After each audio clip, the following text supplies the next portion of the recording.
L'histoire commence avec Jason, un jeune directeur exécutif d'une entreprise en Corée. Il a besoin d'améliorer son anglais pour une présentation de son entreprise. Son assistant l'informe que les dispositions sont prises, il suivra des cours en ligne pour se préparer. Ailleurs, nous faisons la connaissance de Kim, une jeune femme charismatique, experte en langue. Et comme par hasard, elle sera le professeur de Jason. Lorsqu'ils se connectent, Kim demande à Jason pourquoi il souhaite améliorer son anglais. Jason, irrité, lui dit de ne pas poser de questions inutiles, car cela ne la regarde pas. Kim lui explique que comprendre ses motivations fait partie de son enseignement. Furieux, Jason la menace de la signaler à son supérieur et raccroche. Les parents de Kim l'ont toujours surprotégé. Pendant sa scolarité, on lui assignait un garde du corps et on l'empêchait d'avoir un petit ami.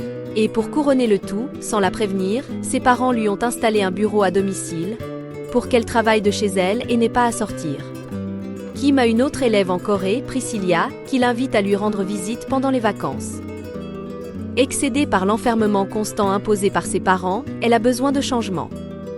Profitant de cette invitation, elle s'échappe de chez elle et s'embarque pour un voyage excitant en Corée. Arrivée à l'aéroport, Kim écrit à Priscilla pour lui demander où elle se trouve. Mais Priscilla lui répond qu'elle a dû partir en urgence. Elle lui recommande de se loger à l'hôtel en attendant son retour. Kim est un peu déçue par cette situation. Mais elle décide de ne pas se laisser abattre et cherche un hôtel. Au moment de payer, elle se rend compte que sa carte est bloquée. Confuse, elle essaie de comprendre ce qui s'est passé. Au milieu de ses préoccupations, elle reçoit un appel de Jason, qui lui rappelle qu'il est l'heure du cours. Désemparée, elle lui dit qu'elle pensait qu'il ne voulait plus prendre de cours. À sa surprise, Jason lui explique qu'il n'a pas le choix. Il est dans l'urgence et a besoin d'améliorer son anglais. Kim décide de se confier et lui explique qu'elle est en Corée et a besoin d'aide. Elle lui propose de lui donner des cours gratuits en échange du paiement de son hôtel. Un peu hésitant, Jason accepte sa proposition. Avant de continuer, un salut spécial est adressé aux personnes suivantes. Merci de regarder les vidéos et de soutenir la chaîne. Reprenons maintenant. Kim attend Jason avec impatience, mais commence à s'inquiéter, en se demandant s'il ne serait pas un délinquant. Effrayée, elle décide de quitter l'hôtel. À ce moment précis, Jason l'informe qu'il est arrivé. Nerveuse, elle s'approche de la voiture et toque à la fenêtre. Jason baisse la vitre et lui demande de monter rapidement. Il lui explique qu'il va la conduire à un hôtel près de son bureau. Et qu'il ne paiera qu'une seule nuit, pour qu'elle le rejoigne le lendemain pour les cours. Le réceptionniste demande à Jason si la chambre est pour 2 personnes. Jason répond par la négative, précisant que ce n'est même pas son genre de fille. Après avoir pris les informations, le réceptionniste lui remet la carte. Jason s'en va sans lui dire au revoir. Le lendemain, l'assistant de Jason vient la chercher. En chemin, il lui explique que son patron est très occupé. Et que malgré son air parfois arrogant, c'est en réalité quelqu'un de bien. À leur arrivée, Jason demande à son assistant de partager son agenda avec Kim, pour organiser les horaires de ses cours.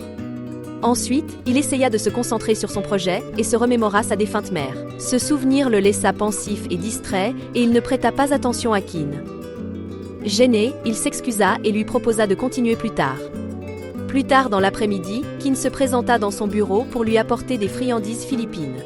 Il les goûta et pour la première fois, un sourire illumina son visage. Priscilla revint et emmena Kim dans une de ses maisons, en lui disant qu'elle pouvait y rester aussi longtemps qu'elle le souhaitait. Elle s'excusa également de ne pas avoir été présente à son arrivée. Kim la rassura en lui disant de ne pas s'inquiéter et exprima sa joie d'être là. Enfin apaisée, elle se mit à préparer de délicieux plats, profitant enfin de la tranquillité qu'elle recherchait tant. Jason reçut un appel urgent. Il devait se rendre à une réunion avec un associé américain, et comme il ne maîtrisait pas encore bien l'anglais, il fut obligé d'appeler Kim pour qu'elle l'accompagne en tant que secrétaire. Elle avait prévu de faire un tour pour visiter la ville, et Jason lui promit de l'emmener se promener après la réunion. Quelques minutes plus tard, il passa la prendre. Il l'emmena d'abord acheter des vêtements appropriés pour l'occasion. Il choisit même la robe. Et la trouvant magnifique, il en fut surpris. La réunion se déroula très bien. Pendant qu'ils discutaient, l'homme d'affaires demanda à Kim si elle était coréenne. Elle lui répondit qu'elle était philippine. L'homme d'affaires s'enthousiasma, car son épouse était également originaire de ce pays, et ils se quittèrent avec la certitude que le projet serait un succès. À la sortie de la réunion, Jason décida de donner congé à son chauffeur. Il se chargea donc lui-même de lui faire visiter plusieurs endroits de la ville. Ils passèrent un excellent moment ensemble, profitant de chaque instant. Ils prirent même des photos en souvenir. Jason lui dit qu'il avait l'habitude de visiter cet endroit avec ses parents lorsqu'il était enfant, mais qu'ils étaient malheureusement décédés. Il lui confia que le projet et la présentation qu'il était sur le point de concrétiser étaient une sorte d'hommage à ses parents, et il lui demanda de bien vouloir continuer à lui donner des cours, car il ne pouvait pas se permettre d'échouer. Ensuite, ils visitèrent une fontaine, et profitèrent de la nuit pour admirer les lumières qui l'illuminaient, partageant rire et joie. Le lendemain, ils continuèrent à s'entraîner et assistèrent à d'autres réunions. Jason participa même à un atelier qui se déroula très bien. En guise de remerciement, il décida d'inviter Kim à dîner. Elle fut ravie de voir le message et courut se maquiller. Jason l'emmena au restaurant de sa mère adoptive. La dame l'accueillit chaleureusement, lui demandant de bien prendre soin de son fils. Elle fut très gênée par cette remarque, mais remercia la dame pour son hospitalité. En sortant du restaurant, Kim aperçut son père et prit peur. Elle confia à Jason qu'elle s'était enfuie de chez elle car elle aspirait à la liberté. Elle craint que son père ne la recherche. Jason lui suggère d'appeler son père pour le rassurer et lui dire où elle se trouve. Mais elle répond qu'elle le fera plus tard. Enfin, le moment de la présentation arrive. Jason expose sa proposition avec nervosité. Il attend anxieusement la décision des associés américains. Lorsqu'il le rappelle, tout le monde le félicite car il a obtenu le contrat. À sa sortie, le père de Kim apparaît et court l'embrasser avec émotion. Jason l'observe, surpris, et le père de Kim le reconnaît également. On découvre alors que le père de Kim a remporté un projet, pour lequel les parents de Jason s'étaient beaucoup battus. Et à cause de cela, ils ont fait faillite. Désespérés, ils se sont suicidés. Jason le regarde avec haine. Il le considère comme responsable de sa perte. Submergé par l'émotion, il décide de partir. Kim, inquiète, le cherche au bureau pour lui annoncer son départ ce soir-là. Mais Jason refuse de la voir. Le lendemain, Kim appelle l'assistant. Ce dernier l'emmène chez Jason. Jason refuse toujours de la recevoir, mais il lui envoie une lettre par l'intermédiaire de son assistant. En la lisant, Kim fond en larmes. Chez elle, Kim est démoralisée par tout ce qui s'est passé. Ses parents, remarquant sa tristesse, décident de lui révéler un douloureux secret du passé. Ils lui racontent qu'il y a des années, sa sœur aînée était gravement malade. À cette époque, la famille était très pauvre. Il n'avait pas d'argent pour les médicaments coûteux. De plus, il lui explique que le patron de son père lui avait ordonné de remporter ce projet à tout prix. En utilisant des stratagèmes, il s'est vu contraint d'obéir à cet ordre. Cependant, ils ont également subi les conséquences de leurs actes.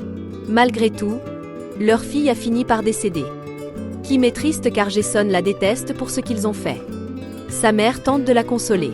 Elle lui dit qu'elle ne doit pas porter le poids des erreurs de ses parents. Quelques jours plus tard, le père de Kim se rend en Corée. Il cherche Jason pour s'excuser de ce qu'il a fait par le passé. Il admet qu'il n'avait jamais imaginé que les choses finiraient aussi mal. Jason lui dit de ne pas s'inquiéter. Dans un geste de rédemption, le père de Kim remet à Jason le projet et l'entreprise qu'il avait autrefois pris à ses parents. Avant de partir, il lui demande de prendre soin de sa fille. Une photo de Kim tombe du dossier. Attristé, Jason la regarde. Soudain, Kim exprime le souhait d'être la fille sur la photo, pour qu'il la regarde avec le même amour. Jason la regarde et lui demande de rester, car il est prêt à laisser son passé derrière lui, pour l'avoir à ses côtés. C'est ainsi que se termine cette jolie histoire d'amour. Merci beaucoup d'avoir regardé la vidéo. Si vous êtes nouveau, je vous invite à vous abonner. Et n'oubliez pas d'activer les notifications. Voici d'autres vidéos qui vous plairont.